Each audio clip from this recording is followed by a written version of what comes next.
ಎಲ್ರಿಗೂ ನಮಸ್ತೆ. Welcome to my YouTube channel.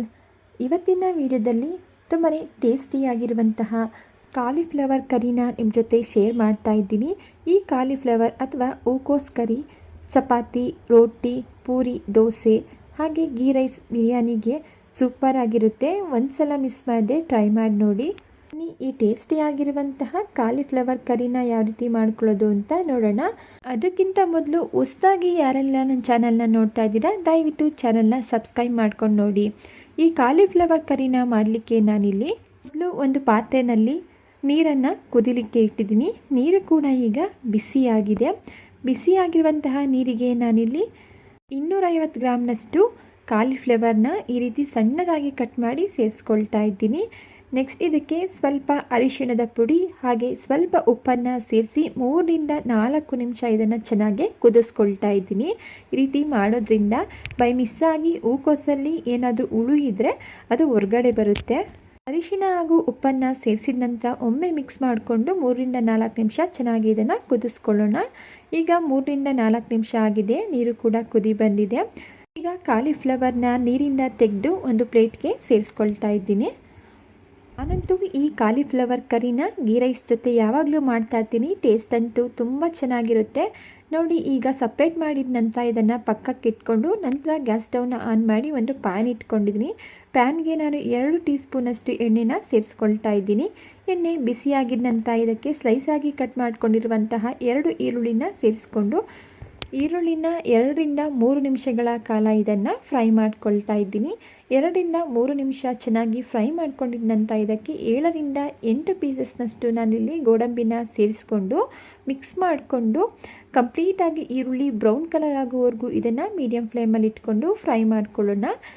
ಈರುಳ್ಳಿ ಸ್ವಲ್ಪ ಕಲರ್ ಚೇಂಜ್ ಆಗೋವರೆಗೂ ಫ್ರೈ ಮಾಡಿಕೊಂಡೆ ಗ್ರೇವಿ ಟೇಸ್ಟ್ ಅಂತೂ ತುಂಬಾ ಸೂಪರ್ ಆಗಿರುತ್ತೆ. ಮಿಸ್ ಮಾಡದೆ ಟ್ರೈ ಮಾಡಿ ನೋಡಿ.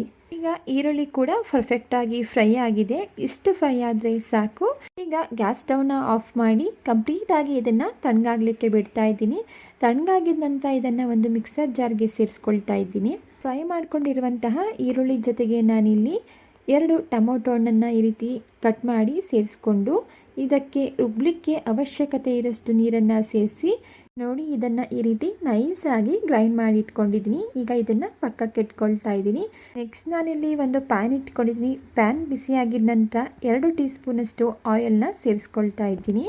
ಎಣ್ಣೆ ಬಿಸಿಯಾಗಿದ ನಂತರ ಇದಕ್ಕೆ ಸ್ವಲ್ಪ ಅರಿಶಿಣದ ಪುಡಿ, ಸ್ವಲ್ಪ ಚಿಲ್ಲಿ ಪೌಡರ್ ಹಾಗೆ ಸ್ವಲ್ಪ ಉಪ್ಪನ್ನು ಸೇರಿಸ್ಕೊಂಡು ಎಣ್ಣೆ ಜೊತೆ ಮಿಕ್ಸ್ ಮಾಡ್ಕೊಳ್ತಾ ಇದ್ದೀನಿ. ನಂತರ ಇದಕ್ಕೆ ನಾವು ಬೇಯಿಸಿಟ್ಕೊಂಡಿರುವಂತಹ ಕಾಲಿಫ್ಲವರ್ನ ಸೇರಿಸ್ಕೊಂಡು ಲೋ ಫ್ಲೇಮಲ್ಲಿ 3ರಿಂದ 4 ನಿಮಿಷಗಳ ಕಾಲ ನಾವು ಇಲ್ಲಿ ಸೇರಿಸಿರುವಂತಹ ಉಪ್ಪು ಖಾರ ಎಲ್ಲ ಚೆನ್ನಾಗಿ ಕಾಲಿಫ್ಲವರ್ಗೆ ಅಡ್ಜಸ್ಟ್ ಆಗಬೇಕು. ಅಲ್ಲಿವರೆಗೂ ಇದನ್ನು ಫ್ರೈ ಮಾಡ್ಕೋಬೇಕು.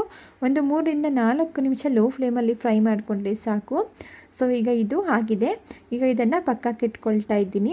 ಮೊದಲು ನಾವು ಈರುಳ್ಳಿನ ಫ್ರೈ ಮಾಡ್ಕೊಂಡಿರುವಂತಹ ಪ್ಯಾನ್ಗೆ ನಾನಿಲ್ಲಿ 2ರಿಂದ 3 ಟೇಬಲ್ ಸ್ಪೂನಷ್ಟು ಎಣ್ಣೆನ ಸೇರಿಸ್ಕೊಂಡು ಎಣ್ಣೆ ಬಿಸಿಯಾಗಿದ್ದ ನಂತರ ಇದಕ್ಕೆ 2 ಏಲಕ್ಕಿ, 1 ಇಂಚಷ್ಟು ಚಕ್ಕೆ, 4 ಲವಂಗ ಹಾಗೆ 1 ಪಲಾವ್ ಎಲೆನ ಈ ರೀತಿ ಅರ್ಧಕ್ಕೆ ಮುರಿದು ಸೇರಿಸ್ಕೊಳ್ತಾ ಇದ್ದೀನಿ. ಇದ್ರ ಜೊತೆಗೆ 1 ಟೀ ಸ್ಪೂನಷ್ಟು ಶುಂಠಿ ಬೆಳ್ಳುಳ್ಳಿ ಪೇಸ್ಟನ್ನು ಸೇರಿಸ್ಕೊಂಡು ಶುಂಠಿ ಬೆಳ್ಳುಳ್ಳಿ ಪೇಸ್ಟ್ ಹಸಿ ಸ್ಮೆಲ್ ಹೋಗೋವರೆಗೂ ಇದನ್ನು ಫ್ರೈ ಮಾಡ್ಕೊಳ್ತಾ ಇದ್ದೀನಿ.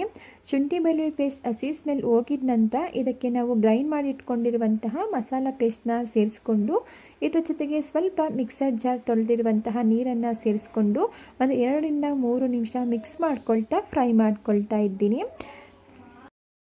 ಫ್ರೈ ಮಾಡ್ಕೊಂಡಿದ ನಂತರ ಇದಕ್ಕೆ ಸ್ವಲ್ಪ ಡ್ರೈ ಮಸಾಲ ಇಂಗ್ರೀಡಿಯೆಂಟ್ಸ್ನ ಸೇರಿಸ್ಕೊಳ್ತಾ ಇದ್ದೀನಿ. 2 ಟೀ ಸ್ಪೂನ್ ಆಗುವಷ್ಟು ಧನಿಯಾ ಪೌಡರ್ ಹಾಗೆ ಸ್ವಲ್ಪ ಅರಿಶಿಣದ ಪುಡಿ, 1 ಟೀ ಸ್ಪೂನಷ್ಟು ಚಿಲ್ಲಿ ಪೌಡರ್, ಅರ್ಧ ಟೀ ಸ್ಪೂನಷ್ಟು ಬಿರಿಯಾನಿ ಪೌಡರ್ ಹಾಗೆ ಅರ್ಧ ಟೀ ಸ್ಪೂನಷ್ಟು ನಾನಿಲ್ಲಿ ಗರಂ ಮಸಾಲನ ಸೇರಿಸ್ಕೊಂಡು ಡ್ರೈ ಮಸಾಲ ಇಂಗ್ರೀಡಿಯೆಂಟ್ಸ್ ಎಲ್ಲ ಗ್ರೇವಿ ಜೊತೆ ಚೆನ್ನಾಗಿ ಒಂದು ರೀತಿ ಇದನ್ನು ಮಿಕ್ಸ್ ಮಾಡ್ಕೊಳ್ತಾ ಇದ್ದೀನಿ. ಮಿಕ್ಸ್ ಮಾಡ್ಕೊಂಡಿದ ನಂತರ ಇದನ್ನು ಒಂದು ಲಿಡ್ಡನ್ನು ಕ್ಲೋಸ್ ಮಾಡಿ ಕಂಪ್ಲೀಟಾಗಿ ಗ್ರೇವಿ ಬೆಂದು ಎಣ್ಣೆ ಬಿಟ್ಕೋಬೇಕು. ಅಲ್ಲಿವರೆಗೂ ಇದನ್ನು ಮಧ್ಯ ಮಧ್ಯದಲ್ಲಿ ತಿರ್ಸ್ಕೊಳ್ತಾ ಫ್ರೈ ಮಾಡ್ಕೊಳ್ತಾ ಇದ್ದೀನಿ. ನೀವಿಲ್ಲಿ ನೋಡ್ತಾ ಇರ್ಬೋದು. ಈಗ ಗ್ರೇವಿ ಕೂಡ ಬೆಂದು ಚೆನ್ನಾಗಿ ಎಣ್ಣೆ ಬಿಟ್ಕೊಂಡಿದೆ. ಇಷ್ಟ ಆದರೆ ಸಾಕು. ನಂತರ ಇದಕ್ಕೆ ನಾನಿಲ್ಲಿ ಗ್ರೇವಿ ಕನ್ಸಿಸ್ಟೆನ್ಸಿನ ನೋಡಿಕೊಂಡು ನೀರನ್ನು ಸೇರಿಸ್ಕೊಳ್ತಾ ಇದ್ದೀನಿ. ನೀವು ನಿಮ್ಮ ಕನ್ಸಿಸ್ಟೆನ್ಸಿಗೆ ತಕ್ಕಂತೆ ನೀರನ್ನು ಸೇರಿಸ್ಕೋಬೋದು.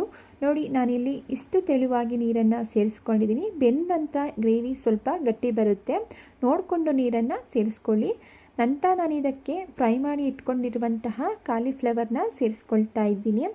ಕಾಲಿಫ್ಲವರ್ನ ಸೇರಿಸಿದ ನಂತರ ಇದಕ್ಕೆ ರುಚಿಗೆ ತಕ್ಕಷ್ಟು ಉಪ್ಪನ್ನು ಸೇರಿಸಿ ಮಿಕ್ಸ್ ಮಾಡಿಕೊಂಡು ಒಂದು 4-5 ನಿಮಿಷ ಕಾಲಿಫ್ಲವರ್ ಕಂಪ್ಲೀಟಾಗಿ ಬೇಯೋವರೆಗೂ ಒಂದು ಲಿಡ್ಡನ್ನು ಕ್ಲೋಸ್ ಮಾಡಿ ಬೇಯಿಸ್ಕೊಳ್ತಾ ಇದ್ದೀನಿ.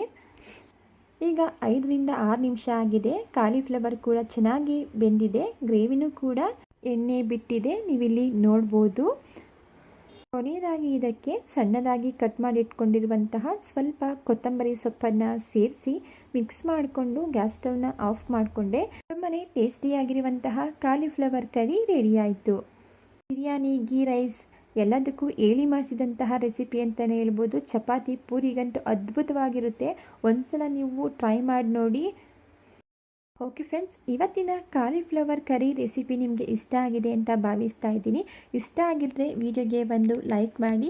ಇದೇ ಥರ ಸಿಂಪಲ್ ಹಾಗೂ ಟೇಸ್ಟಿ ರೆಸಿಪಿಗಳು ನಿಮಗೆ ಬೇಕು ಅಂದರೆ ನೀವು ಮಾಡಬೇಕಾಗಿದ್ದಷ್ಟೇ, ದಯವಿಟ್ಟು ಚಾನಲ್ನ ಸಬ್ಸ್ಕ್ರೈಬ್ ಮಾಡಿಕೊಂಡು ಚಾನಲ್ಗೆ ಸಪೋರ್ಟ್ ಮಾಡೋದನ್ನು ಮರಿಬೇಡಿ.